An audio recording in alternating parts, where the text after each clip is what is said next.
ಒಳ್ಳೆಯವರಿಗೂ ಜನ್ಮ ಕೊಡ್ತಾಳೆ, ಕೆಟ್ಟವರಿಗೂ ಜನ್ಮ ಕೊಡ್ತಾಳೆ. ಸ್ವಯ ಮಾಡುತ್ತ ದನ ಒಳ್ಳೆಯವರನ್ನು ಸೇರಿಕೊಳ್ತಾಳೆ, ಕೆಟ್ಟವರನ್ನು ಸೇರಿಕೊಳ್ತಾಳೆ. ಅದೇ ಕುಡಿಯುವಂತ ಗಂಗಾಜಲ ಹೋಗುವಂತ ಪ್ರಾಣವನ್ನು ಉಳಿಸ್ತದೆ, ಬಿಟ್ಟರೆ ಪ್ರಾಣವನ್ನು ತೆಗೆಯುವುದಿಲ್ಲ. ಈ ಕೆಟ್ಟ ಸಂತತಿಗಳು ಹಾಗಲ್ಲವೇ ತಮ್ಮ ಬದುಕಿನ ಆಸೆಯನ್ನು ಈಡೇರಿಸಿಕೊಳ್ಳೋದಕ್ಕೆ ಬೇಕಾಗಿದೆ. ಗಂಡು ಮಕ್ಕಳ ಜೀವನದಲ್ಲಿ ವಿಕೃತವಾದ ವಿನೋದವನ್ನು ಆಡ್ತಾರೆ, ರೆಕ್ಕೆ ಬಿಚ್ಚಿ ಹಾರುತ್ತ ಹಕ್ಕಿ ಹಾಗೆ ಸಂಚತವಾಗಿ ಹಾರುತ್ತಾರೆ. ಆಮೇಲೆ ಮಾನಸಿಕವಾದಂಥ ಚಿಂತನೆಯನ್ನು ಸೇರಿಸುವಂತ ನನ್ನಂತ ಅಮಾಯಕ ಗಂಡು ಮಕ್ಕಳು.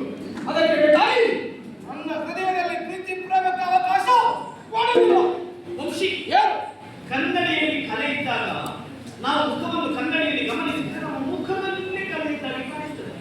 ಅಯ್ಯೋ, ಮುಖದಲ್ಲಿ ಕಲೆ ಉಂಟು ಅಂತ ಮುಖದಲ್ಲಿ ಇದ್ದಲ್ಲ, ತೊಡೆಯಬೇಕಂತ ಕನ್ನಡಿಯ ಕಲೆ. ನಿನ್ನ ಕಣ್ಣೆಂಬ ಕನ್ನಡಿಯಲ್ಲಿ ದೋಷ ಉಂಟು, ಹಾಗೆ ಹೆಣ್ಣು ಮಕ್ಕಳ ಕೆಟ್ಟವರು ಕುದಿದಾಗ ಅನ್ನಿಸ್ತದೆ.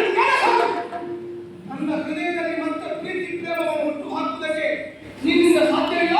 ಅದಕ್ಕೆ ಅವಕಾಶ ನಾನಿಂದಿಗೂ ಕೊಡೋದಿಲ್ಲ. ವಂಶಿ, ಯಾರು ನಾನಿನ್ನು ಪ್ರಾಮಾಣಿಕವಾಗಿ ಪ್ರೀತಿಸ್ತಾ ಇದ್ದೇನೆ. ನೀನು ನನ್ನ ಪ್ರಾಮಾಣಿಕವಾಗಿ ಪ್ರೀತಿಸುವುದು ಸತ್ಯವಾಗುತ್ತದೆ. ಆಗಿನ ಪ್ರೀತಿಯನ್ನು ಅವರನ್ನು ಪರೀಕ್ಷೆ ಮಾಡಬೇಕು. ಆ ಪರೀಕ್ಷೆಗೆ ಸಿದ್ಧರು